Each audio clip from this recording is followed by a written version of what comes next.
नमस्ते। मेरा नाम हिल्लोल सरकार है। आज हम देखने वाला एटीएस। एटीएस का फुल फॉर्म क्या है? Auto transfer switch.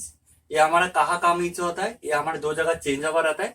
Change over का अपडेट है, मतलब क्या है? चेंज ओवर हमको मैनुअल में हाथ से घुमाना पड़ेगा, ये हाथ से नहीं, ऑटोमेटिक चेंज हो जाएगा। क्या चेंज होता है? हमारा फैक्ट्री में दो सोर्स रहता है। क्या सोर्स? एक ट्रांसफॉर्मर सोर्स, एक डीजी सोर्स।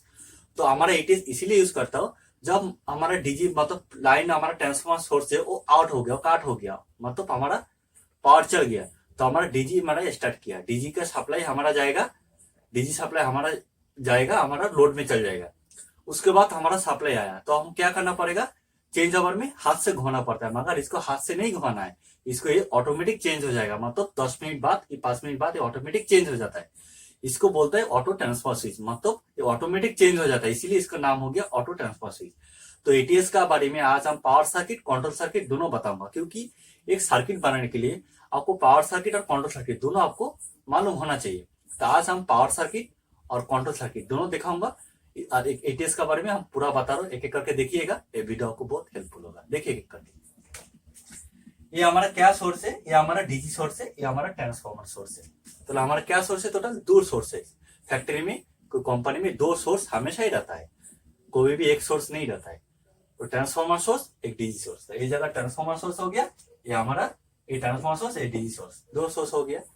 तो हमारा मान के चलिए हमारा लाइन ऑफ हो गया, मतलब हमारा ट्रांसफॉर्मर जो सोर्स है वो हमारा ऑफ हो गया, मतलब शट डाउन हो गया हमारा। तो क्या होगा? हमारा डीजी हम स्टार्ट किया है, डीजे स्टार्ट किया, सप्लाई हमारा कहा कि एमसीसी में, ये सिंपल है, 1 2 3 4, ये 4 पोल का एमसीसीबी है, एमसीसीबी है 4 पोल का। ये सप्लाई आया, सप्लाई आके क्या किया? ये जगह हम एमसीसी भी दे सकते हैं, एसीबी भी दे सकते हैं, डीजी का प्रोडक्शन के लिए कोई बात नहीं, कुछ भी दे सकता है। सप्लाई आया, सप्लाई आके कहा कि ये हमारा मेन 63 एम्पियर 4 पोल एटीएस है। 63 एम्पियर आपको हिसाब करना पड़ेगा कितना एम्पियर का एटीएस देना है। तो 63 एम्पियर 4 पोल एटीएस लगा दिया। लगाने से क्या होगा? आपको क्या है? पावर सप्लाई आपको इसमें जाके ये पावर सप्लाई चल गया, ये हो गया कॉमन पॉइंट, 1 2 3 4, 1 2 3 4, ये हो गया कॉमन पॉइंट। मतलब ये जाएगा कहा? ये लोड में जाएगा। ये कहा गया? ये लोड में चल गया, लोड में सप्लाई हमारा चल रहा है। ओके, हमारा कितना वोल्टेज है देखा, ये सिलेक्टर स्विच, मतलब VSS volt meter selector switch, उसका कनेक्शन कैसे होगा? ये ऐसे तीन तो फेज जाएगा, RIV करके आप घुमा के देखिएगा कितना जाएगा वोल्ट मीटर। ये डिजिटल वोल्ट मीटर बोल के हमको फेज और न्यूट्रल दोनों देना पड़ा, ये वोल्ट मीटर। ये तो आपको मालूम है वोल्ट मीटर एम मीटर कैसे कनेक्शन होता है। या वोल्ट मीटर कनेक्ट रहेगा, उसके बाद इसको एसीबी डाल दीजिए। एसीबी का बाद आपको क्या रहेगा? आपको एम मीटर आपको कनेक्ट करना पड़ेगा। उसको क्या करना है? डायरेक्ट ये सेम रहेगा, 10 या एम मीटर रहेगा। ठीक है, ये हम बाद में, जस्ट हमको फंडा ये देखना है, मतलब हमारा लोड तक हमारा कॉमन पोजीशन में पावर सप्लाई कैसे आ रहा है वो देखना है। तो देखिए सप्लाई इसमें आके सप्लाई हमारा इतना आया। अभी मान के चलिए थोड़ा टाइम बाद आपको पावर आ गया, मतलब ट्रांसफॉर्मर का पावर आ गया, तब वो क्या होगा? ट्रांसफॉर्मर सप्लाई आया, इतना तक आ गया। आके देखिए इसके साथ कनेक्ट नहीं हो रहा है, ये ऑफ है, मतलब ये ऑटोमेटिक इसके साथ कनेक्ट आएगा। मगर चेंज ओवर में क्या होता है? घुमाना पड़ता है, इसको घुमाने का जरूरत नहीं, ये ऑटोमेटिक आ जाएगा। ये कंट्रोलर है, ये इसको कंट्रोल करेगा, मतलब ये इसको सेंस करेगा। जब हमारा सप्लाई आ गया, ये जो सप्लाई इसमें से इसमें गया है, ये लॉन इनटू ये सप्लाई गया, ये जाके ये इसमें सेंस करके इसके साथ कनेक्ट है, इसके साथ कनेक्ट है।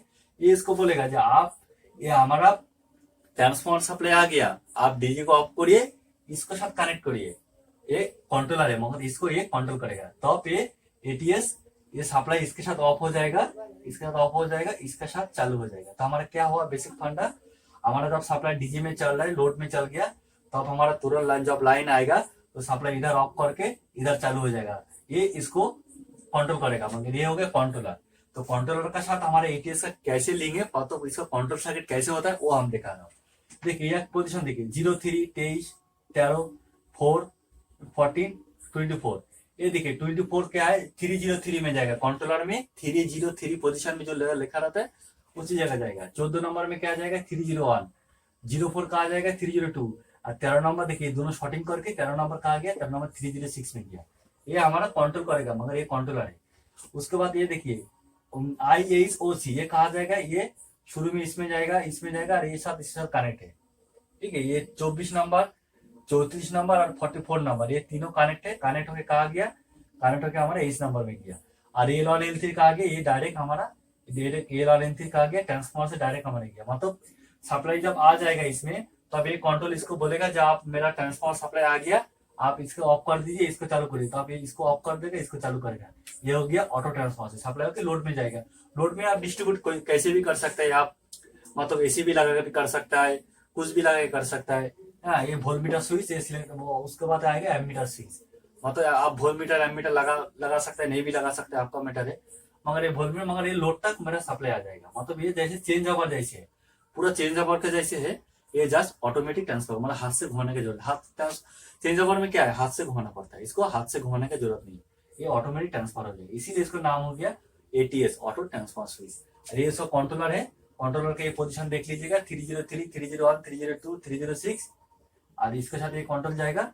और ये इसके साथ देखिए, ऐसे एक फेज इसमें जाएगा न्यूट्रल, और एक फेज जाएगा, मतलब इसको चालू रखने के लिए, एटीएस को चालू रखने के लिए। तो आज का वीडियो इतना ही है। Thank you.